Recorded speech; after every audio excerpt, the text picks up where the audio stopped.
Shalom saudaraku. Pagi ini kita lanjutkan tentang pembahasan mengasihi Tuhan. Orang yang mengasihi Tuhan adalah orang yang menuruti perintahnya. Dan kemarin Daud melakukan apa yang diperintahkan Tuhan sehingga dia memperoleh kemenangan.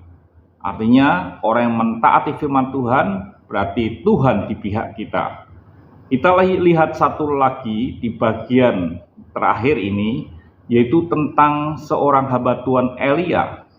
Ketika Tuhan tidak menurunkan hujan untuk 3 tahun, maka Tuhan berfirman kepada Elia.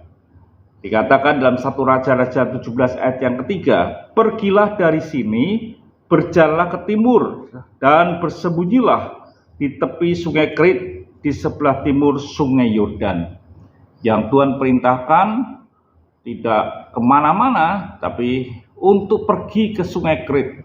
Bukan sungai yang besar, bukan sungai yang airnya banyak, tetapi sungai yang kecil.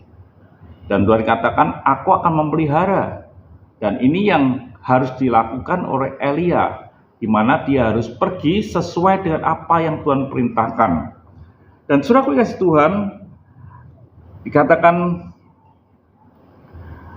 di ayat yang keempat, "Engkau dapat minum dari sungai itu, dan burung-burung gagak telah kuperintahkan untuk memberi makan engkau di sana." Jelas saudaraku, ternyata orang yang menuruti firman-Nya adalah orang yang mengasihi Tuhan. Dan orang yang mengasihi Tuhan, Tuhan di pihak kita. Dan Tuhan pasti akan memelihara kita. Situasi apapun, mungkin pada waktu mengalami kekeringan, tidak ada air, tidak ada hujan, orang-orang mengalami kesulitan, tetapi bagi orang yang mengasihi Tuhan, yang menuruti segala perintahnya, Tuhan memelihara. Dikatakan, "Engkau dapat minum, dan aku telah memerintahkan gagak untuk memberi engkau makan."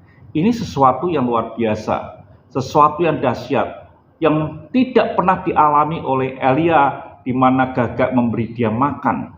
Tetapi Alkitab mencatat bahwa dalam hal itu Tuhan memelihara Elia, dan Tuhan membuat Elia bisa makan dan minum.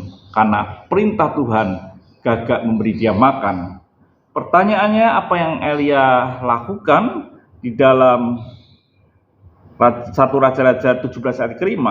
Lalu ia pergi dan ia melakukan seperti firman Tuhan. Ia pergi dan diam di tepi sungai Kerit di sebelah timur sungai Yordan. Dan ini jelas Elia melakukan seperti yang Tuhan perintahkan. Dan terbukti di ayat berikutnya, pada waktu pagi dan petang burung-burung gagak membawa roti dan daging kepadanya, dan ia minum dari sungai itu. Hidupnya betul-betul terpelihara. Jadi saudara kasih Tuhan, orang yang mengasihi Tuhan adalah orang yang menuruti perintahnya, dan Tuhan di pihak dia, dan orang itu akan terpelihara. Tapi orang yang tidak mengasihi Tuhan, dia tidak menuruti perintahnya. Sudah bisa baca di Alkitab orang yang tidak menuruti perintah Tuhan, padahal dia ada orang pilihan, seperti halnya Saul. Dia dipilih tetapi dia tidak menuruti perintah Tuhan. Dia mendapat konsekuensi di mana ditolak dan di mana dia mengalami kesulitan di dalam kehidupannya. Tuhan memberkati. Sampai jumpa esok pagi dengan tema yang lain. Mari kita berdoa. Terima kasih Bapa, biarlah kami adalah orang yang mengasihi Engkau dan hidup persis sesuai dengan apa yang Kau firmankan. Dan kami tidak perlu takut karena hidup kami akan terpelihara, karena Tuhan di pihak kami. Siapa yang akan menjadi lawan kami? Haleluya. Amin.